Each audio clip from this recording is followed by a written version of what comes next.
नमस्कार, आप सभी का स्वागत है। मेरा नाम नमन परसाई है और आज हम पढ़ने वाले हैं अफ्रीका। इससे पहले की वीडियो में हमने उत्तर अमेरिका और दक्षिण अमेरिका पूरा कर लिया था। मुझे उम्मीद है कि आपको समझ में आ गया होगा। और आज हम पढ़ने वाले अफ्रीका। इसके बाद हम शुरू करेंगे एमपी का इतिहास। टॉपिक इम्पॉर्टेंट है वो भी, तो इसलिए मैं आपसे कह रहा हूँ कि हमारे चैनल को सब्सक्राइब कर लीजिए ताकि आने वाली वीडियोज़ के नोटिफिकेशन आपको टाइम पर मिल पाएँ। चलिए, तो सबसे पहले हम जानते हैं कि आज के टॉपिक की फ्रेमिंग कैसे होगी, इसकी शुरुआत कहाँ से होगी और ये ख़त्म कहाँ पर होगा। तो देखिए, हमेशा की तरह हम शुरुआत करेंगे इसकी लोकेशन से। जो अफ्रीका है इसकी लोकेशन कहाँ पर है, यानी इसके आसपास कौन से सागर या महासागर हैं, इसके ऊपर नीचे कौन से सागर महासागर हैं, उसकी बात की जाएगी। अब देखिए मैप में ये अफ्रीका है, इसके पश्चिम में अमेरिका है, इसके उत्तर पूर्व में एशिया और उसके उत्तर में यूरोप है। ठीक है। अब अगर सागर महासागर की बात करें तो आगे पढ़ेंगे हम लोग। तो देखिए ये इसका मैप है। इसमें मैंने कुछ पर्वत और कुछ झीलें कवर की हैं। यहाँ पे कुछ पर्वत हैं। दक्षिण अफ्रीका, इसके बारे में कुछ फैक्ट हैं। और यहाँ पे एक रेल है, कैप कैरो रेल, इसके बारे में बात करेंगे। और यहाँ से अक्षांश रेखा, यानी तीनों अक्षांश रेखा, कर्क रेखा, विषुवत रेखा और मकर रेखा, तीनों यहाँ से गुजरती हैं।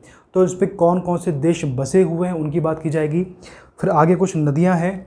नील नदी है, ऑरेंज, जाम्बिजी, लिम्पोपो, कांगो, जायरे, कसाई और नाइजर नदी। इस प्रकार से 5-6 नदी हमने कवर की हैं। इसके बाद सहारा मरुस्थल के साथ साथ और भी कुछ मरुस्थल हैं, पठार हैं, उनकी बात की जाएगी। ठीक है। इस प्रकार से टॉपिक आज हम पढ़ेंगे। चलिए शुरू करते हैं। देखिए, ये आपका अफ्रीका महाद्वीप है। इसके देखिए, इसकी जो लोकेशन की बात करें तो यहाँ इसके पूर्व में अटलांटिक महासागर, इसके पूर्व में हिंद महासागर है, इसके पश्चिम में अटलांटिक महासागर है, इसके दक्षिण में दक्षिणी महासागर है, इसके उत्तर में भूमध्य सागर है, इसके उत्तर पूर्व में लाल सागर है। ठीक है। तो बेसिकली यहाँ पर अटलांटिक महासागर है, ऊपर भूमध्य सागर है, यहाँ पर लाल सागर है और यहाँ पर है आपका हिंद महासागर। ठीक है। अब देखिए, अटलांटिक महासागर से लेकर हिंद महासागर तक आने के लिए कुछ रास्ते बनाए गए हैं, कुछ जल संधियाँ, कुछ नहरें बनाई गई हैं। तो हम पढ़ते हैं कि जो नहरें हैं, जल संधियाँ हैं, किन किन के मध्य है, यानी किन सागर और किन महासागर के मध्य है। तो सबसे पहली जो जल संधि है वो है आपकी जिब्राल्टर जल संधि। ठीक है। जिब्राल्टर जल संधि आपने सुना होगा, बहुत फेमस है। ये किसके मध्य है? ये अटलांटिक महासागर और भूमध्य सागर के मध्य है। ठीक है। अब यहाँ से 2 फैक्ट कवर होते हैं। मैंने आपको बताया था कि जो अफ्रीका है इसके उत्तर में यूरोप है, यानी जो ये अफ्रीका है इसके ऊपर कौन सा यूरोप है। देखिए ये यूरोप है इसके ऊपर और यहाँ पे एशिया है। तो आप ध्यान रखिएगा कि यूरोप कहाँ पे, एशिया कहाँ पे है। अब देखिए, हम बात कर रहे थे जिब्राल्टर जल संधि के बारे में। तो यहाँ से 2 फैक्ट कवर होते हैं। पहला फैक्ट तो ये है कि ये जो जल संधि है ये भूमध्य सागर और अटलांटिक महासागर को जोड़ती है, पहला फैक्ट। दूसरा फैक्ट है ये अफ्रीका को यूरोप से अलग करती है। ठीक है, क्लियर हो गया। जल संधि में 2 जल, आपके जो जल, जिसे आपका ये भूमध्य सागर है और ये अटलांटिक महासागर है, 2 जल राशि मिलती हैं और जो स्थल होते हैं वो अलग होते हैं। ठीक है, स्थल भाग अलग होते हैं। तो यहाँ पर क्या हो रहा है, भूमध्य सागर, अटलांटिक महासागर जुड़े हैं यहाँ पे और अफ्रीका और यूरोप अलग हुआ है। ठीक है। अब देखते हैं, ये आपका भूमध्य सागर है, आगे बढ़ते हैं। ये आपका भूमध्य सागर है और ये लाल सागर है। ठीक। तो भाई भूमध्य सागर और लाल सागर के बीच में एक नहर है जिसका नाम है स्वेज नहर। यहाँ से 2 फैक्ट बनते हैं। जो स्वेज नहर है ये भूमध्य सागर को लाल सागर से जोड़ती है, पहला फैक्ट। ये अफ्रीका को एशिया से अलग करती है, दूसरा फैक्ट। ठीक है। जिब्राल्टर जल संधि अफ्रीका को यूरोप से अलग करती थी और जो स्वेज नहर है ये अफ्रीका को एशिया से अलग करती है और जोड़ती किसको है, भूमध्य सागर और लाल सागर। ठीक है, क्लियर है यहाँ पे। चलिए, इसके बाद बात करते हैं लाल सागर और हिंद महासागर के बारे में। लाल सागर और हिंद महासागर के जो मध्य जल संधि है उसका नाम है बाब अल मंद जल संधि। कौन सा है? बाब अल मंद जल संधि। यहाँ से 2 फैक्ट बनते हैं। कौन कौन से? ये हिंद महासागर और लाल सागर के मध्य में स्थित है या हिंद महासागर और लाल सागर को जोड़ती है। ठीक। और ये एशिया को अफ्रीका से अलग करती है। इस प्रकार से 3 हमने जल संधि और नहरें पढ़ी हैं। ठीक, अटलांटिक और भूमध्य सागर के मध्य कौन सी है? भूमध्य सागर और लाल सागर के मध्य कौन सी नहर है? और लाल सागर और हिंद महासागर के मध्य कौन सी जल संधि है? ये क्वेश्चन एग्जाम में आता है। ठीक है, अब देखिए जो अफ्रीका महाद्वीप है इसको अंध महाद्वीप भी कहते हैं। क्या कहते हैं? अंध महाद्वीप। क्यों कहते हैं? देखिए क्योंकि पिछड़ा हुआ है, और यहाँ पर प्रोडक्शन उत्पादन यहाँ पे कम होता है, इसलिए यहाँ पे भुखमरी है।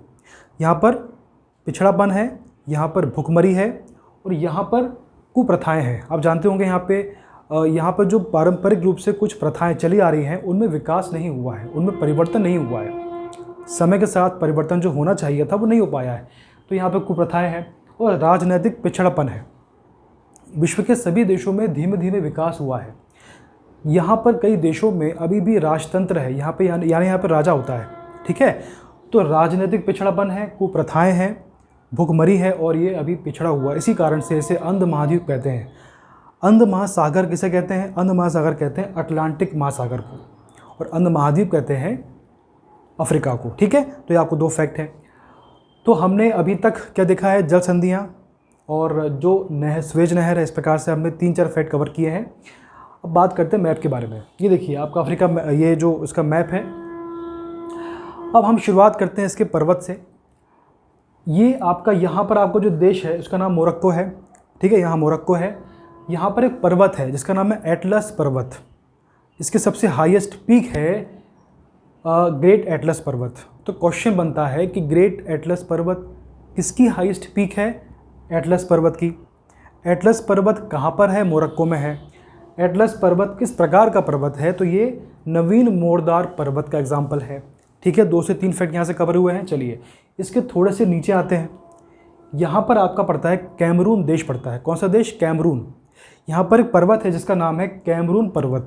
ठीक, इसके बारे में खासियत यह है कि अफ्रीका का एकमात्र सक्रिय ज्वालामुखी पर्वत का एग्जाम्पल है। क्वेश्चन आता है कि अफ्रीका का एकमात्र सक्रिय ज्वालामुखी कौन सा है? कैमरून पर्वत है। कहाँ पर है ये कैमरून देश में है। ये देश कहाँ पर है? ये अफ्रीका महाद्वीप पे है। ये बात क्लियर है। चलिए इसके बाद हम थोड़ा सा इस तरफ आते हैं। ये केन्या है, ये तंजानिया है। तो केन्या के बारे में एक फैक्ट है। यहाँ पर एक पर्वत है, जिसका नाम है माउंट कीनिया पर्वत। क्या नाम है? माउंट कीनिया पर्वत। इसकी खासियत यह है कि इस पर्वत से होकर विषुवत रेखा यानी इक्वेटर होकर गुजरती है। ठीक है, तो देखिए ये माउंट कीनिया यहाँ से विषुवत रेखा होकर गुजरती है। ये फैक्ट है। यहाँ से क्वेश्चन आता है केन्या में कौन सा पर्वत है जहाँ से विषुवत रेखा होकर गुजरती है? ये बात क्लियर है। इसके बाद है नीचे है तंजानिया। तो केन्या और तंजानिया के मध्य में एक पर्वत है जिसका नाम है किलिमंजारो पर्वत। इसके बारे में फैक्ट है कि जो किलिमंजारो पर्वत है ये मृत ज्वालामुखी का एग्जाम्पल है। जो किलिमंजारो पर्वत है ये मृत ज्वालामुखी पर्वत का एग्जाम्पल है। अभी हमने पढ़ा था कि जो कैमरून पर्वत है ये सक्रिय ज्वालामुखी पर्वत का एग्जाम्पल है, और वहीं पे किलिमंजारो ये मृत ज्वालामुखी पर्वत का एग्जाम्पल है। तो आपको ध्यान रखिए, क्वेश्चन ऐसे आते हैं। इसके बारे में दूसरा फैक्ट है, ये अफ्रीका की सबसे ऊंची चोटी है। तो क्वेश्चन आता है कि अफ्रीका की सबसे ऊंची चोटी कौन सी है? तो उसका आंसर होगा किलिमंजारो। ये कहाँ पर है? ये तंजानिया और केन्या की सीमा पर स्थित है। ठीक है, चलिए इसके बाद देखिए यहाँ पर एक तंजानिया, आपका केन्या तंजानिया है। तो तंजानिया जो है इसके बारे में फैक्ट है, तंजानिया में 3 झीलें हैं। देखिए यहाँ पे अफ्रीका में एक महान भ्रंश घाटी है, उसी क्षेत्र में ये 3 झीलें आती हैं। झीलें और भी हैं लेकिन जो मुख्य झीलें वो 3 ही हैं। यहाँ 3 झीलें हैं। कौन कौन सी हैं? विक्टोरिया, टंगानाइका और मालावी। ठीक, अब इसमें सबसे बड़ी विक्टोरिया है, इसके बाद टंगानाइका और सबसे छोटी मालावी है। यानी सबसे बड़ी कौन सी? विक्टोरिया है और सबसे छोटी है मालावी। अब जो सबसे बड़ी झील है विक्टोरिया झील, इसके बारे में 3 फैक्ट हैं। पहला फैक्ट है कि ये 3 देशों में फैला हुआ है, तंजानिया, केन्या और युगांडा। ठीक है, दूसरा फैक्ट है कि यहाँ से होकर विषुवत रेखा गुजरती है। ये एकमात्र ऐसी झील है जहाँ से होकर विषुवत रेखा गुजरती है। तो क्वेश्चन बनता है कि विश्व की ऐसी कौन सी झील है जहाँ से विषुवत रेखा होकर गुजरती है? इसका आंसर होगा विक्टोरिया झील। ठीक, इसके बाद है ये मीठे पानी की दूसरी सबसे बड़ी झील है। विश्व की मीठे पानी की सबसे दूसरी सबसे बड़ी झील है विक्टोरिया, और अफ्रीका की सबसे बड़ी मीठे पानी की झील है विक्टोरिया। 2 फैक्ट हैं, कंफ्यूज नहीं होना है। चलिए, अब यहाँ पड़ता है जिबूती, ये आपका जो स्वेज नहर है इसके आसपास पड़ता है जिबूती। जिबूती में एक असल झील है। क्या है? असल झील। इसके बारे में फैक्ट है कि अफ्रीका की सबसे गहरी झील है। जो असल झील है अफ्रीका की सबसे गहरी झील है। क्वेश्चन बनता है कि अफ्रीका की सबसे गहरी झील कौन सी है, तो वो असल झील है। कहाँ पर आती है? तो ये जिबूती में आती है। ठीक, क्लियर है बात? चलिए, अब देखिए इसके बाद हम पढ़ते हैं दक्षिण अफ्रीका।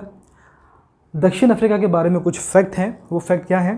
वो फैक्ट ऐसे हैं कि दक्षिण अफ्रीका जो है, यहाँ पर 2 स्थान हैं, किम्बरले और जोहान्सबर्ग। किम्बरले ये जो स्थान है, ये हीरे का ये जो स्थान है, इसका जो संबंध हीरे से है, यानी किम्बरले में हीरे के भंडार पाए जाते हैं। और जो जोहान्सबर्ग है, इसका संबंध सोने से है। यानी क्वेश्चन आपको आता है कि किम्बरले का संबंध किससे है, तो इसका संबंध हीरे से है। और जोहान्सबर्ग का संबंध किससे है, तो वो है आपका सोने से है। ये क्वेश्चन आता है। इसके बाद इसकी राजधानी पूछता है, तो इसकी राजधानी प्रिटोरिया। क्या है? प्रिटोरिया। इसके बाद यहाँ पर एक पर्वत है जिसका नाम है ड्रैंकसबर्ग पर्वत। क्या नाम है? ड्रैंकसबर्ग पर्वत। ये क्वेश्चन आता है कि ड्रैंकसबर्ग पर्वत कहाँ पे है, तो ये अफ्रीका में है, दक्षिण अफ्रीका में है। अब देखिए यहाँ पे शहर है केप टाउन। तो यहाँ पे 2 क्वेश्चन बनते हैं कि अफ्रीका का सबसे दक्षिणतम देश कौन सा है, तो वो दक्षिण अफ्रीका है। दूसरा क्वेश्चन बनता है कि अफ्रीका का सबसे दक्षिणतम शहर कौन सा है, तो वो है केप टाउन। 2 फैक्ट बनते हैं यहाँ से, दक्षिणतम शहर और दक्षिणतम देश। ठीक है, चलिए आगे बढ़ते हैं। अब देखिए, ये है आपका मिस्र यानी इजिप्ट। यहाँ पर इनकी जो राजधानी है वो काहिरा है। यानी मिस्र में एक शहर है काहिरा जो कि राजधानी है। वहाँ से एक रेल चालू होती है, इसका नाम है कैप कैरो रेल। क्या नाम है? Cape Cairo rail. ये अफ्रीका की सबसे लंबी दूरी की रेल है, सबसे लंबी दूरी की रेल। ठीक है, इसकी शुरुआत होती है काहिरा से यानी मिस्र से, और ये समाप्त होती है केप टाउन में। यानी ये जो रेल है ये दक्षिण अफ्रीका और मिस्र के मध्य है। अगर शहर की बात की जाए तो ये काहिरा और केप टाउन के मध्य है। ये अफ्रीका की सबसे लंबी दूरी की रेल है। और ठीक है, तो ये सबसे लंबी दूरी की रेल है। ठीक है, ये क्वेश्चन आपका, ये जो फैक्ट आपका क्लियर हो गया। चलिए बात करते हैं कर्क रेखा, विषुवत रेखा और मकर रेखा के बारे में। यानी इन जो अक्षांश रेखा हैं इन पे कौन कौन से देश बसे हुए हैं, या फिर ये जो अक्षांश रेखा है कहाँ कहाँ से होकर गुजरती हैं, किन देशों से। सबसे पहले बात करते हैं हम लोग कर्क रेखा के बारे में। तो जो ये आपकी कर्क रेखा है, यहाँ पर 6 देश बसे हुए हैं। पश्चिमी सहारा, मारिटानिया, माली, अल्जीरिया, लीबिया और मिस्र। 6 देश यहाँ बसे हुए हैं। ठीक है, आगे बात करते हैं विषुवत रेखा। तो विषुवत रेखा पर भी 6 देश बसे हुए हैं। कौन कौन से? गैबोन, कांगो, ज़ायरे, युगांडा, केन्या और सोमालिया। ठीक है, तो ये फैक्ट भी आता है, इसको ध्यान रखिएगा। इसके बाद मकर रेखा, मकर रेखा में 5 देश बसे हुए हैं। वो हैं आपके नामीबिया, बोत्सवाना, दक्षिण अफ्रीका, मोजाम्बिक और मेडागास्कर। ठीक, चलिए आपको ये पार्ट कवर हो गया है। अब आगे बढ़ते हैं। देखिए यहाँ पर नदियाँ हैं। सबसे पहली आपकी नदी है नील नदी। चलिए बात करते हैं नील नदी के बारे में। ये जो नील नदी है ये 2 नदियों से मिलकर बनती है। श्वेत नदी यानी वाइट रिवर, और दूसरी है नीली नदी यानी ब्लू रिवर। तो वाइट रिवर और ब्लू रिवर से मिलकर ये नदी बनती है। अब जान लेते हैं कि जो नदियाँ हैं कहाँ से निकलती हैं। जो श्वेत नदी है, जो वाइट रिवर है, ये निकलती है विक्टोरिया झील से। ये आपको देखिए, ये आपकी विक्टोरिया झील है, तो यहाँ से इसका उद्गम होता है। ठीक है, इसके बाद जो नीली नदी है, जो ब्लू रिवर है, ये निकलती है ताना झील से, और ताना झील का उद्गम होता है इथोपिया से। ठीक है, तो बेसिकली जो श्वेत नदी है वो निकलती है विक्टोरिया झील से, और नीली नदी निकलती है ताना झील से, और ताना झील आता है इथियोपिया में। ताना झील आपका आता है इथियोपिया में। ठीक है, ये बात क्लियर है। अब जो नीली नदी है और वाइट रिवर मिलके बनती है, यहाँ पे देखिए, इससे मिलकर बनती है नील नदी। ठीक, अब जो नील नदी है ये उत्तर की ओर बहती है, उत्तर पूर्व की ओर बहती है। उत्तर पूर्व में आपका काहिरा मिस्र है, यानी जो मिस्र की राजधानी काहिरा है। तो ये जो नदी है नील नदी, ये काहिरा होते हुए भूमध्य सागर में अपना जल गिराती है। ये बात क्लियर है। तो हमने एक बात स्पीड से रिवाइज कर लेते हैं। श्वेत नदी और नीली नदी, श्वेत नदी और ब्लू रिवर से के संगम से बनती है नील नदी, और नील नदी जो है अपना जल भूमध्य सागर में गिराती है। ये ठीक है। अब देखिए आगे बढ़ते हैं। देखिए जो काहिरा यानी जो मिस्र है, यहाँ पर एक बांध है और एक झील है, और यहाँ पर नदी कौन सी है? नील नदी। तो नील नदी में यानी काहिरा और मिस्र में जो नदी है नील नदी, वहाँ पर एक बांध है और एक झील है। बांध का नाम है आशवान बांध और झील का नाम है नासिर। तो क्वेश्चन आता है कि आशवान बांध किस नदी पर है या कहाँ पर है? तो ये काहिरा में है जो मिस्र में है, और नदी का नाम है नील नदी। इसी प्रकार से नासिर कहाँ पर है? तो वो नील नदी में है जो कि काहिरा और मिस्र में बहती है। ये बात क्लियर है? चलिए, तो यहाँ से 2 से 3 फैक्ट हमने कवर किए हैं। आगे बढ़ते हैं। आगे दूसरी नदी है ऑरेंज नदी। 2 देशों में बहती है, दक्षिण अफ्रीका और नामीबिया। क्वेश्चन आता है ऑरेंज नदी किन 2 देशों में बहती है? इसका आंसर होगा दक्षिण अफ्रीका और नामीबिया। आगे बढ़ते हैं। इसका जो उद्गम है वो होता है ड्रैंकसबर्ग पर्वत से, जो कि दक्षिण अफ्रीका में है, और ये अपना जल गिराती है अटलांटिक महासागर में। ठीक है, ड्रैंकसबर्ग पर्वत से उद्गम है और अपना जल गिराती है अटलांटिक महासागर में, और यहाँ पर आग्रबीज जलप्रपात भी है। ठीक है, 2 फैक्ट हमने कवर किए यहाँ से, आग्रबीज जलप्रपात। अब इसके बाद है नेक्स्ट नदी है जाम्बीजी नदी। ये 4 देशों में बहती है, अंगोला, जाम्बिया, जिम्बाब्वे और मोजाम्बिक। ठीक है, और ये जो इसकी जो नदी है अपना जल गिराती है मोजाम्बिक की खाड़ी में, और मोजाम्बिक की खाड़ी है हिंद महासागर में। तो 2 फैक्ट यहाँ से कवर किए हैं कि भाई जो नदी है कितने देशों में बहती है और अपना जल कहाँ गिराती है, और तीसरा फैक्ट है कि मोजाम्बिक की खाड़ी कहाँ पर स्थित है? तो वो हिंद महासागर में स्थित है। आगे बढ़ते हैं। इस पे एक विक्टोरिया जलप्रपात भी है। क्या है विक्टोरिया जलप्रपात? ये जिम्बाब्वे और जाम्बिया के मध्य सीमा पर स्थित है। ठीक है, तो भाई विक्टोरिया झील कहाँ पर है? तंजानिया में। और विक्टोरिया जलप्रपात कहाँ पर है? ये आपका जिम्बाब्वे और जाम्बिया के मध्य स्थित है। इसके बाद दूसरा फैक्ट है करीबा बांध। तो करीबा बांध जो है ये मोजाम्बिक में है। नदी कौन सी है? नदी है जाम्बीजी। तो जाम्बीजी से हमने 5 से 6 फैक्ट कवर किए हैं, तो आपको ध्यान रखना है। इसके बाद दूसरी नदी है लिम्पोपो नदी। ये 4 देशों में बहती है, दक्षिण अफ्रीका, बोत्सवाना, जिम्बाब्वे और मोजाम्बिक। ये बात क्लियर है? ये मकर रेखा को 2 बार काटती है। अब देखिए यहाँ से 2 से 3 फैक्ट बनते हैं। एक शॉर्ट फॉर्म है माँ काली। माँ का मतलब है माही नदी। तो जो माही नदी है वो कर्क रेखा को 2 बार काटती है। आगे है का से मतलब है कांगो या ज़ायरे नदी। तो कांगो नदी है जो विषुवत रेखा को 2 बार काटती है। और आखिरी में माँ का ली, तो आखिरी में लिम्पोपो नदी है जिसको अभी पढ़ा हमने। तो लिम्पोपो नदी मकर रेखा को 2 बार काटती है। तो कर्क रेखा माही नदी, कांगो नदी विषुवत रेखा, और लिम्पोपो नदी जो है इसका संबंध मकर रेखा से। तो आपको ध्यान रखना है कि कौन सी नदी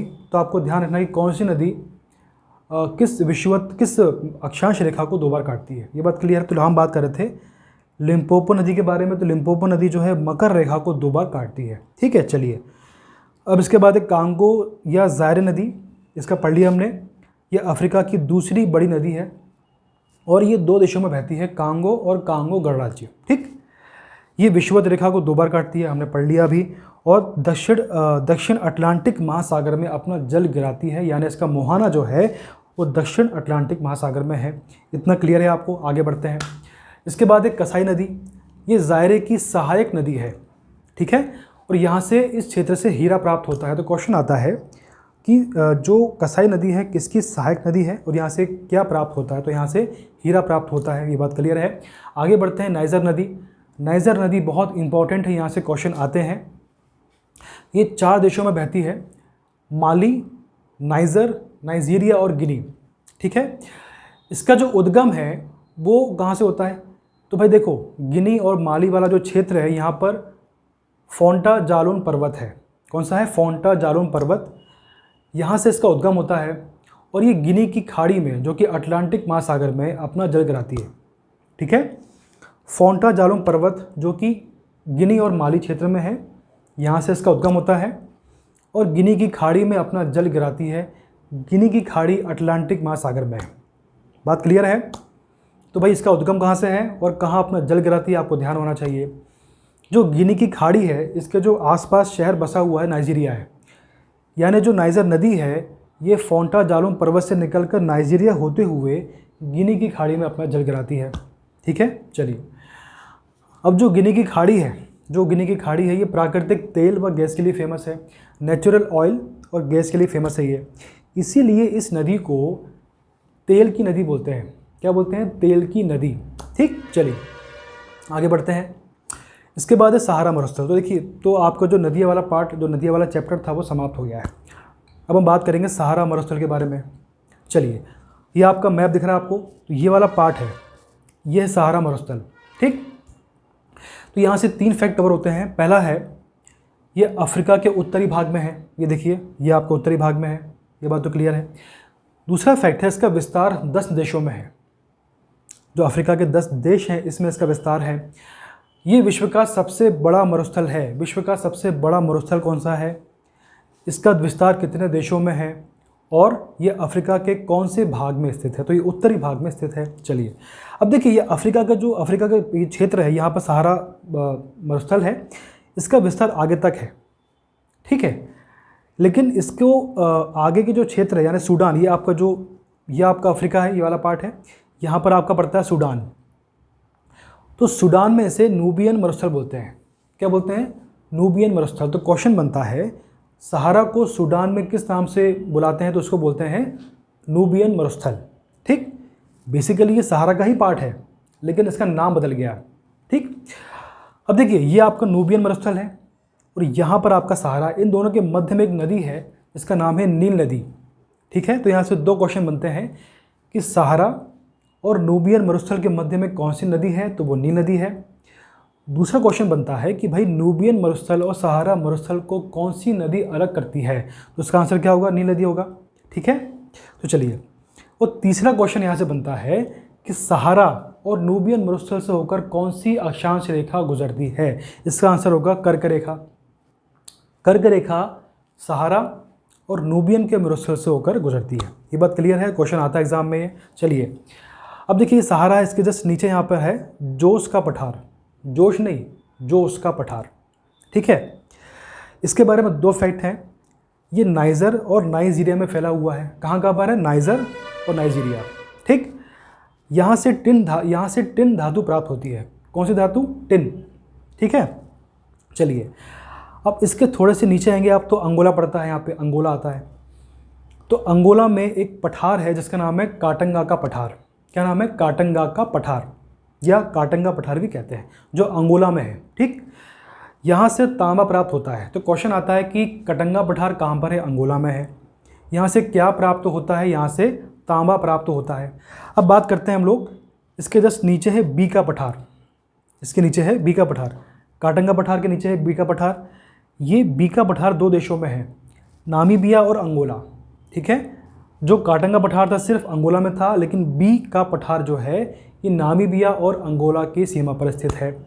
चलिए आगे बढ़ते हैं। इसके जस्ट नीचे आपका आता है यहाँ पर नामिब का पठार। किसका? नामिब का पठार। ये नामीबिया की सीमा पर है। ये बेसिकली नामीबिया में नहीं आता पूरा, ये नामीबिया की सीमा पर आता है। तो क्वेश्चन आपको आता है कि जो नामिब का पठार कहाँ पर है? तो इसका आंसर होगा नामीबिया में, ये नामीबिया की सीमा पर। ठीक है, चलिए अब इसके जो नामीबिया के जो नामिब का पठार के जस्ट इस तरफ नीचे तरफ देखिए, यहाँ पर है बोत्सवाना, और बोत्सवाना में एक मरुस्थल है जिसका नाम है कालाहारी मरुस्थल। बड़ा फेमस है ये। बेसिकली अफ्रीका में 2 मरुस्थल काफ़ी फेमस हैं, सहारा और कालाहारी। तो आपका ये बोत्सवाना है, यहाँ पर कालाहारी मरुस्थल है। ठीक है, तो जो कालाहारी मरुस्थल है यहाँ पर जनजाति होती है बुशमैन। तो 2 से 3 फैक्ट हमने कवर किए हैं। नामिब का पठार कहाँ पर है? नामीबिया की सीमा पर। इसके बाद कालाहारी मरुस्थल कहाँ पर है? ये बोत्सवाना में है। और कालाहारी मरुस्थल और नामिब के मरुस्थल से होकर मकर रेखा गुजरती है। ठीक है, यहाँ से होकर मकर रेखा गुजरती है। क्वेश्चन आता है कालाहारी मरुस्थल और नामिब के मरुस्थल से होकर कौन सी अक्षांश रेखा गुजरती है? इसका आंसर होगा मकर रेखा। और सहारा और नूबियन पठार से, नूबियन मरुस्थल से होकर कर्क रेखा गुजरती है। 2 से 3 फैक्ट हमने कवर किए यहाँ से। ठीक है, चलिए तो ये हमने पढ़ा है अफ्रीका। हमने शुरुआत की थी इसके मैप से, हमने मैप से जो भी संभव था, जितने भी फैक्ट हमने कवर कर सकते थे हमने कवर किए हैं। इसके बाद हमने नदियाँ पढ़ी हैं, बाद में हमने सहारा मरुस्थल के बाद में जो भी पठार हैं मरुस्थल हमने पढ़ने का प्रयास किया है। मुझे पूरी उम्मीद है कि आपको ये टॉपिक समझ में आ गया होगा। इसके बाद भी कोई आपको समस्या है, कोई क्वेश्चन है तो प्लीज़ कमेंट करिए और हमारे चैनल को सब्सक्राइब करिए ताकि आपको जो आने वाले वीडियोज़ के नोटिफिकेशन है टाइम पर मिल पाए। धन्यवाद।